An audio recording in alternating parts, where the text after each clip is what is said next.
Bien-aimés, je vous invite à prendre une bouchée de la parole à la table du Seigneur. Alors, le titre de notre bouchée aujourd'hui, c'est « Vaincre la peur ». Vaincre la peur. Notre texte se trouve dans 2 Timothée, au chapitre 1, verset 7. Alors, les Écritures disent ceci. « Car ce n'est pas un esprit de peur et de crainte que Dieu nous a donné, mais son esprit nous remplit de force, d'amour et de sagesse. » Vous voyez, ce n'est pas un esprit de peur et de crainte que Dieu nous a donné.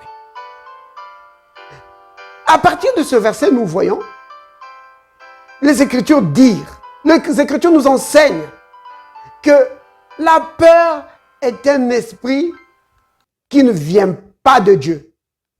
Donc, nous savons dire que c'est un esprit. Donc, ce n'est pas juste un sentiment. C'est un esprit qui est derrière ça. La peur, c'est un esprit de servitude, un esprit d'esclavage. Celui qui est dominé par la peur est vraiment sous l'esclavage de la peur. Et cet esprit ne vient pas de Dieu. Cependant, nous savons que selon Luc 10, verset 19, le Seigneur nous a donné autorité sur tout esprit. Donc, nous pouvons dominer tout esprit impur. Alors, pour vaincre la peur, nous devons donc prendre autorité sur cet esprit et dire, esprit de peur et d'incrédulité, je brise ton pouvoir sur ma vie au nom de Jésus. Esprit de peur, je te résiste et je te chasse au nom de Jésus. C'est comme ça. Ça, c'est le premier point. Le premier point, c'est celui-là. Savoir que l'esprit de peur, le Seigneur nous a donné autorité sur cet esprit. Et que nous pouvons le chasser. Et il est obligé d'obéir. Maintenant, le deuxième point, pour vaincre la peur, c'est quoi? Ça, c'est la première chose. Maintenant, une fois que tu as fait ça, ça ne suffit pas. Prends maintenant la deuxième étape, la deuxième phase. C'est quoi la deuxième phase? La deuxième phase, alors là, on va chez l'apôtre Jean. L'apôtre Jean nous donne des informations très, très importantes. Il dit ceci, que l'amour parfait bannit la crainte. L'apôtre Jean nous enseigne, il dit que l'amour parfait bannit la crainte. Ça veut dire quoi ça? Ça veut dire que si tu peux plonger tes regards dans l'amour de Dieu pour toi, si tu peux plonger tes regards dans l'amour parfait pour toi, l'amour que Dieu a pour toi, si tu peux être vraiment conscient de cet amour que Dieu a pour toi et qu'il a placé en toi, alors toute peur va te quitter. Qu'est-ce qu'il faut faire? Ben, regarde les Écritures qui parlent de l'amour de Dieu pour toi.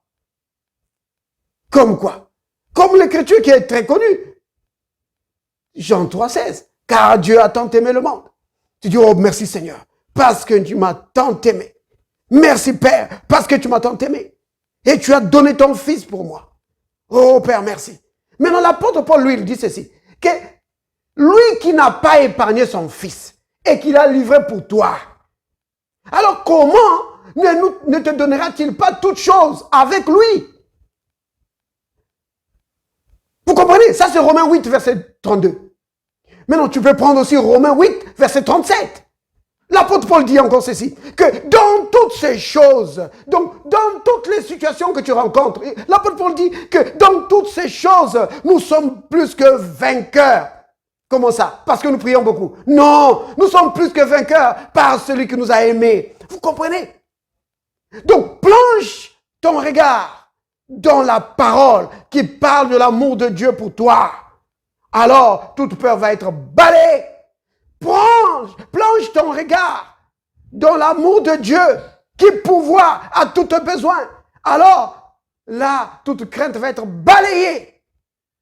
Plonge ton regard dans l'amour de Dieu pour toi, qui t'a équipé pour vaincre dans toutes les situations.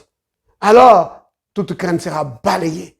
Oui, l'apôtre Jean, il dit, bien-aimés, regardez de quel amour le Père nous a aimés. Ça, c'est 1 Jean chapitre 3, au verset 1er. Il dit, bien-aimés, Regardez de quel amour le Père nous a aimés pour que nous soyons appelés enfants de Dieu.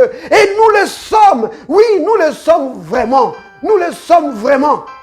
Vous comprenez? Nous sommes vraiment les enfants de Dieu. Et l'apôtre Paul de dire ceci, que vous n'êtes plus les gens du dehors. Ça, c'est dans les Éphésiens. Il dit ça. Ainsi donc, vous n'êtes plus. Nous ne sommes plus les gens du dehors. Vous comprenez? Ni des étrangers, mais nous sommes devenus des citoyens, des concitoyens des saints, des gens de la maison de Dieu. Vous comprenez ce que ça veut dire? Des gens de la maison de Dieu. Ça veut dire que Dieu prend soin de nous. Alléluia. Béni soit le nom du Seigneur. Père, merci pour ta grande bonté. Merci pour l'autorité que tu m'as donnée sur tout esprit impur. Oui, je détruis l'esprit de peur dans ma vie. Je chasse la peur. Et je lui dis, Père, tu n'as pas de place chez moi. Au nom de Jésus. Amen.